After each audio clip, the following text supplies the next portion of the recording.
So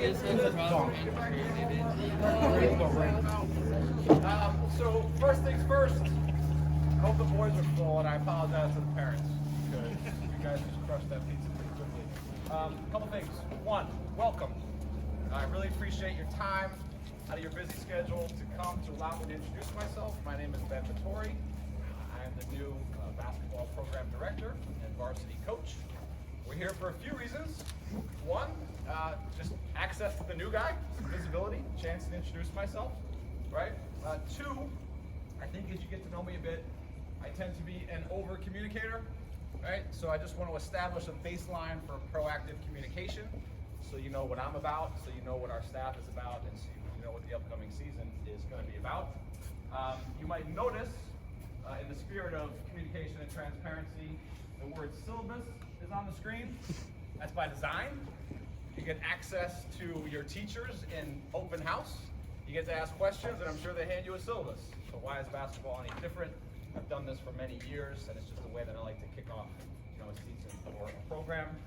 I'm also going to really touch on some granular detail on how to defend screen roll, pick and roll defense. You guys want to talk about that, right? I'm going to keep it eye level.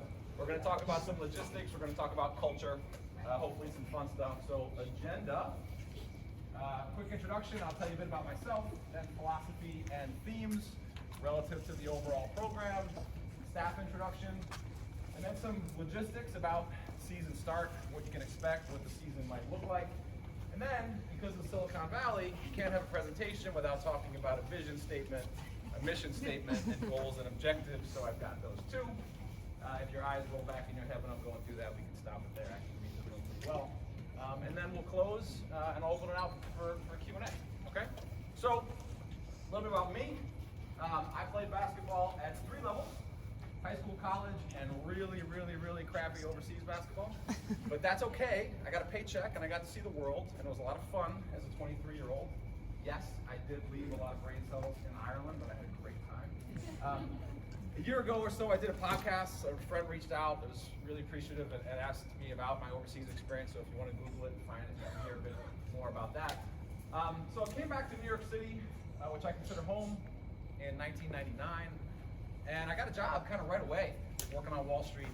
And I sort of realized through basketball, through a pickup game, and I kind of realized, well, wait a minute, every job I've ever had and really every school I've ever gotten into has been because of basketball. And I just came back from 5 years of seeing the world. I owe this game a lot. So I decided right then and there, I went to a buddy of mine who was coaching at Dalton, and I said, hey man, I want to give back to this game. Can I help out? And that was the start of my coaching career.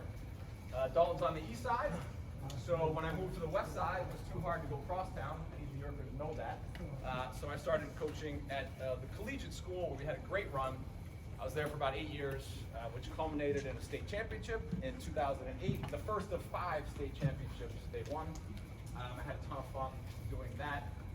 We then moved to Miami for work. I coached there for 3 years. Actually got to coach the Miami Country Day women's team, and it was super cool. 2 years after we left, I turned on ESPN, and they were winning the national championship game, Miami Country Day girls, and still using my offense, which was kind of really cool.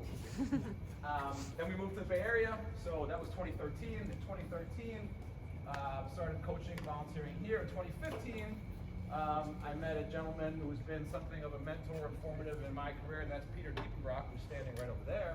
Many of you know him. We had a great run at Palo Alto High School with Peter's guidance and leadership, and we were NorCal finalists back to back. 2017, 2018, I just learned a ton from Peter, so thank you for being here. I appreciate the support. Sometimes people ask me, look at my resume, how many college players have you coached? And I did the math, just putting this together, probably 20 or 25.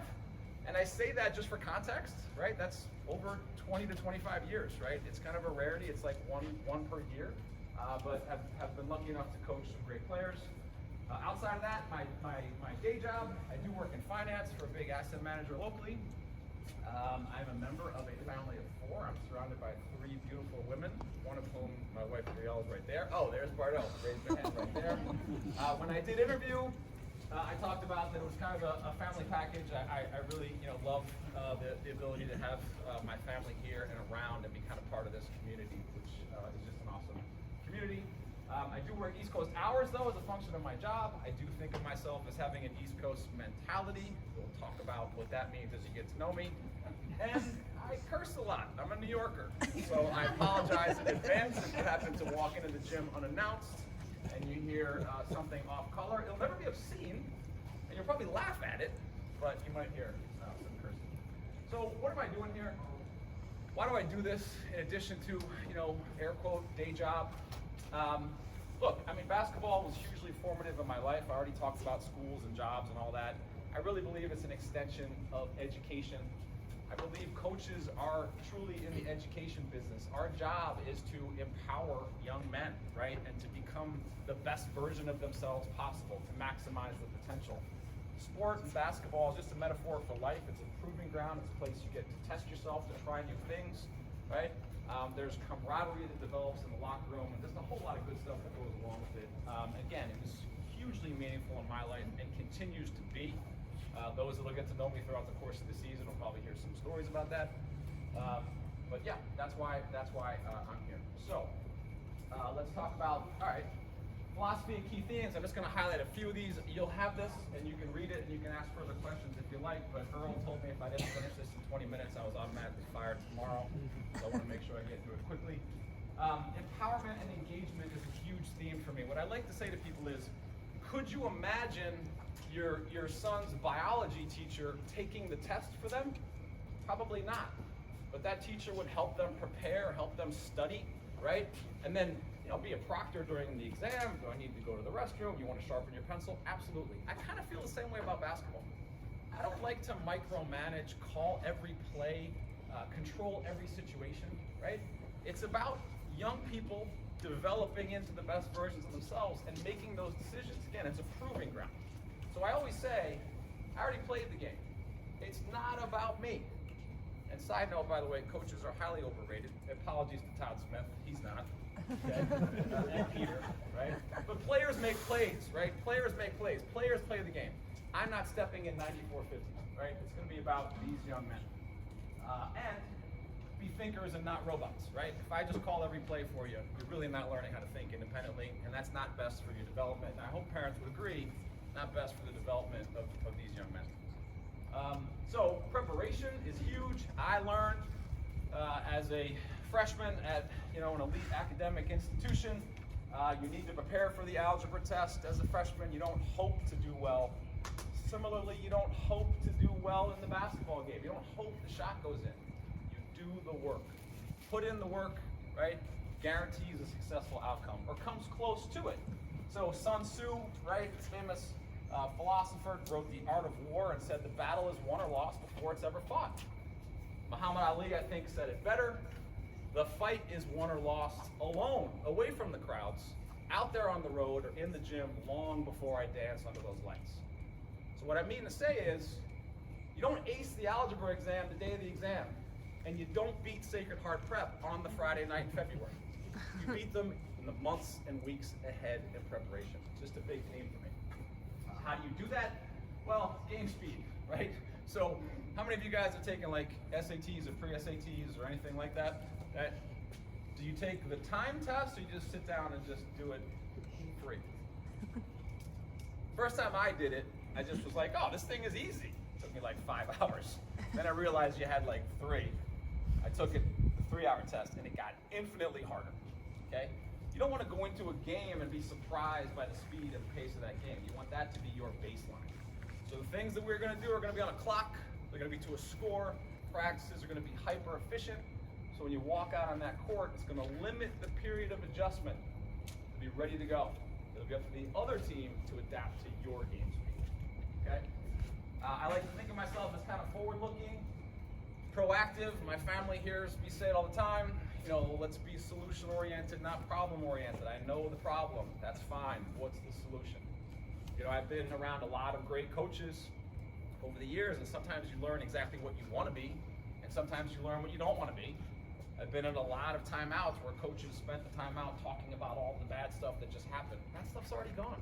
The mistakes have already been made. What's next? Let's go. What's next, right? So I believe the same thing with kids.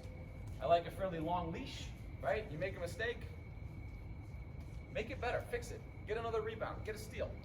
but you have a fairly long leash to earn it back yourself. While I am fairly flexible about certain things, I do have something interesting up there, and Peter, you'll know this, hat tip to Rich Forsland on this one, right? Attitude and effort. I'd never heard this quote until a couple years ago, but there are two things in life that are always in your control. Attitude you bring to the table, and the effort you put out, okay? So if you always come with a positive attitude and you maximize your effort, I'm not guaranteeing you'll be a great basketball player, but I'm pretty much guaranteeing you will be friends. Okay. Next up. I had to put this up. I love this. I found this like a year ago. So incremental gains theory. Look, nobody's saying go out and automatically give 10,000% and be a hero tomorrow.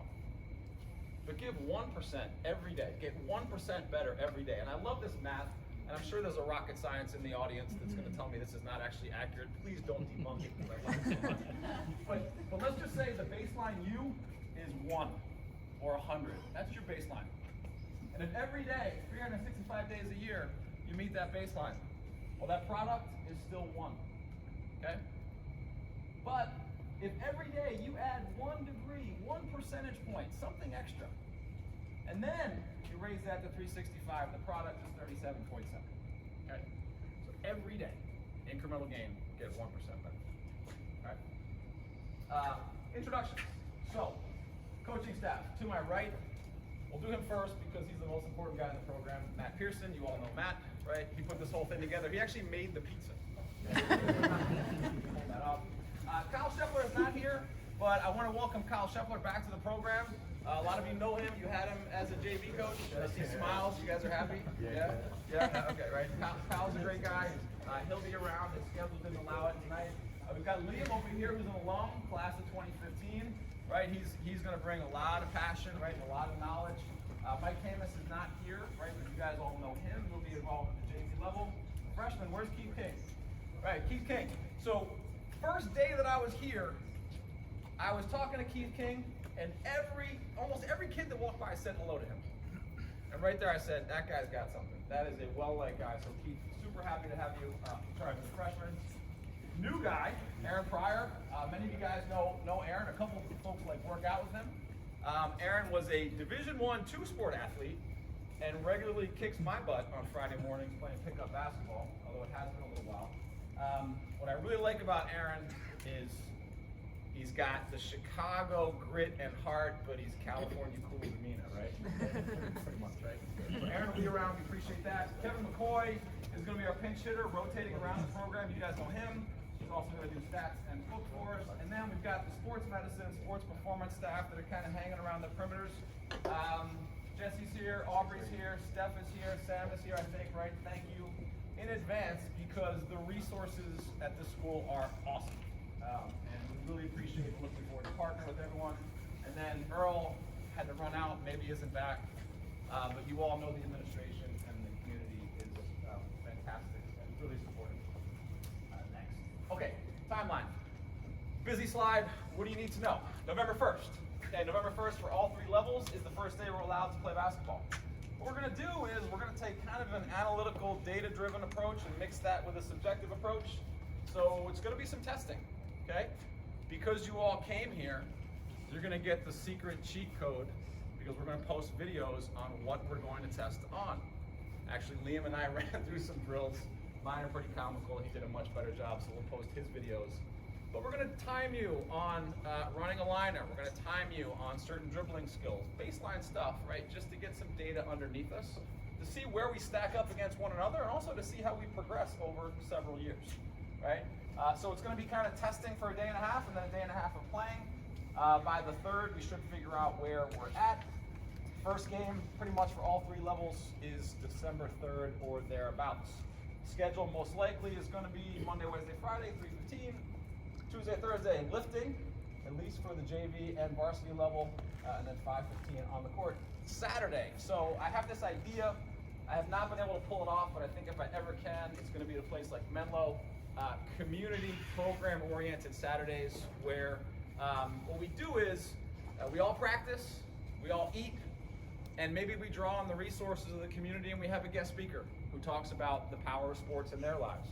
Personally, I just want to watch Hoosiers on repeat all the time because none of these guys even know what Hoosiers is, right?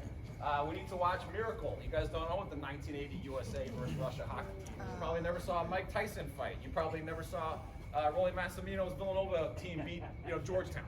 So we're going to watch some 30 for 30s. That's my idea. We'll see if we can pull it off. I may need parental help for that, so we'll see. Rosters. Look, the goal is 15 per team. That's kind of the universal norm, right, for basketball. I'm super excited, though, by the number, right, of interested athletes, student athletes that we have. So if we have more than that, we're going to try to accommodate that as best as we can. Varsity is a different story. That's going to be 15, right? But at the lower levels, if there's interest and it's developmental, we'll certainly have more than that. I also want to point out I'm a big fan of team managers, of student managers.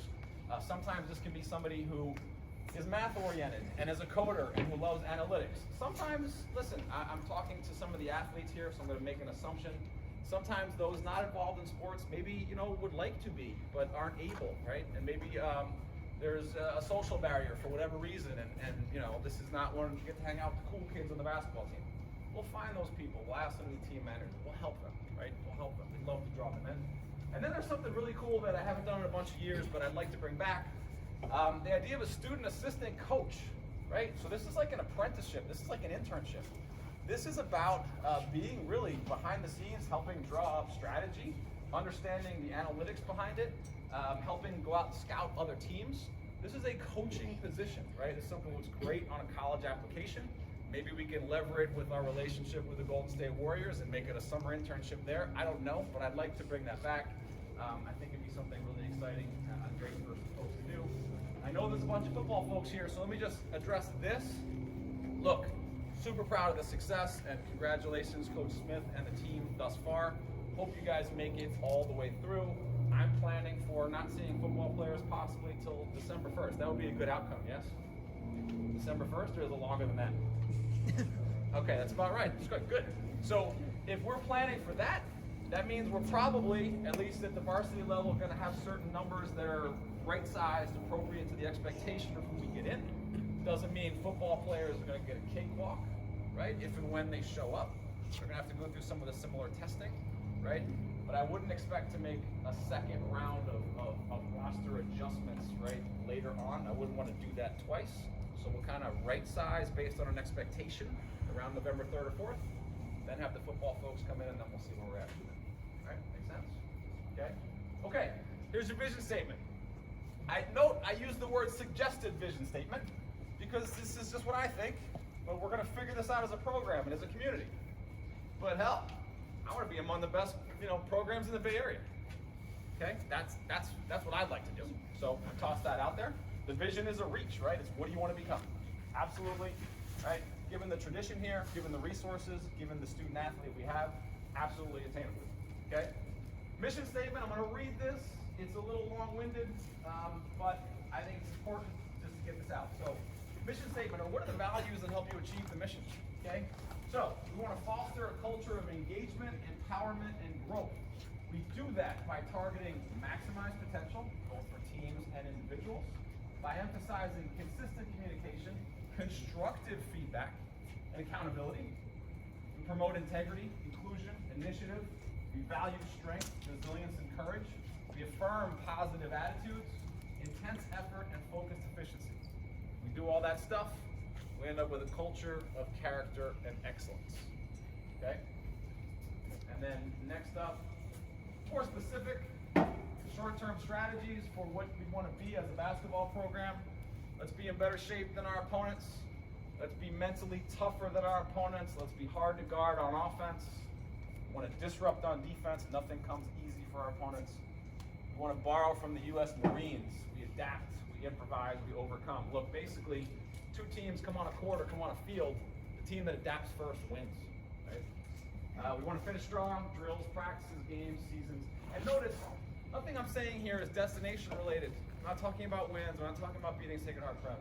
It's journey related. Okay? All right. What are we going to do? We're going to send out a Google form after this.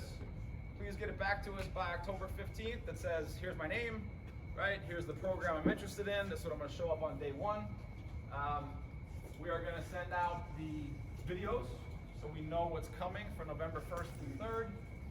We'll send you this syllabus, and we'll send you the team schedules to the extent that we have them.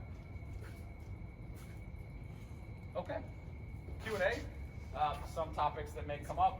Also, the performance staff, the sports medicine staff is here, and you may have questions that may be more applicable to them as well. And then as a prompt for potential questions, I took a leadership course about a year ago. I was asked to come up with my brand. That's what high-paid consultants like Matt Pearson is supposed to do, apparently. I didn't really like the branding of like hearts and unicorns and all that, so I kind of was like, well, I'm going to make a manifesto. I'm going to take every single thing that has kind of meant something to me throughout the course of my life or coaching, right? I'm going to put that on the screen, and that's me. So you can ask me about any one of these. And at some point, I like to do an exercise where I ask student athletes to pick something off of this and either challenge it or support it by something meaningful to them, a book, a movie, a work of art, so on and so forth. So I'm going to leave that there. And at that point, I'm just going to open it up to questions.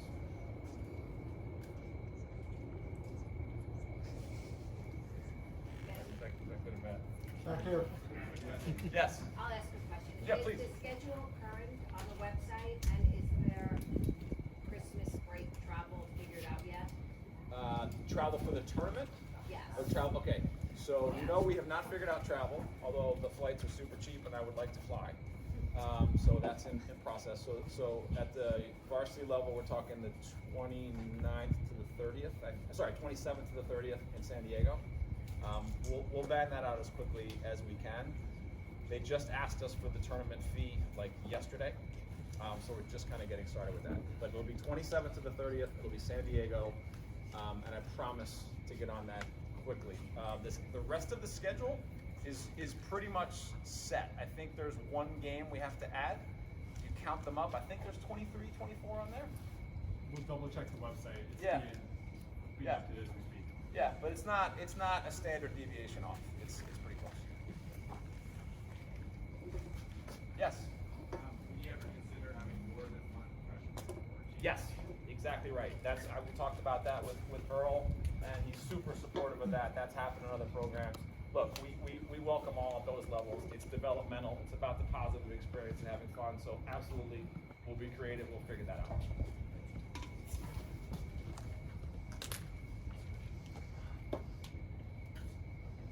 Yes?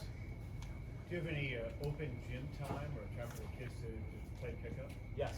So Tuesdays, Thursdays, 5 or 5:30, depending on what the volleyball schedule is, and one of the gyms. And Saturdays, 12 to 2 is the schedule. So open gym, all are welcome. And then quick public service announcement. I think the volleyball team's doing pretty well, the girls volleyball team. So we have an open gym Thursday night, and they're playing Sacred Heart Prep, right? So anybody who's in the open gym, you're forced to stay. Right? No, support them. I mean, they're kicking butt this year, right? Make sure you do. Listen, I got 2 daughters, man. So listen, we're going to support girls sports for sure.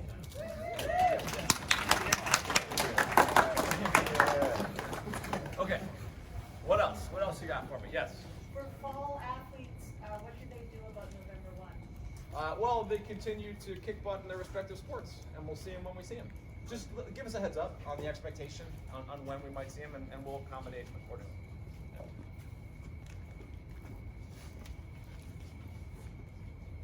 Yeah. Is that you, Aubrey? This is me. I don't have a question, but I want to make a comment about testing. Yeah. Any athletes who play the fall sport do not have to do their concussion testing again.